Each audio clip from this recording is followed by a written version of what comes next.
కీర్తనలు 100 మొదటి వచనము. సమస్త దేశములారా యెహోవాకు ఉత్సాహధ్వని చేయుడి, సంతోషంతో యెహోవాను సేవించుడి, ఉత్సాహగానము చేయుచు ఆయన సన్నిధికి రండి.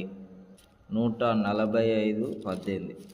తనకు మొరపెట్టు వారికందరికీ, తనకు నిజముగా మొరపెట్టు వారికందరికీ యెహోవా సమీపముగా ఉన్నాడు. అట్లాగే 84:10.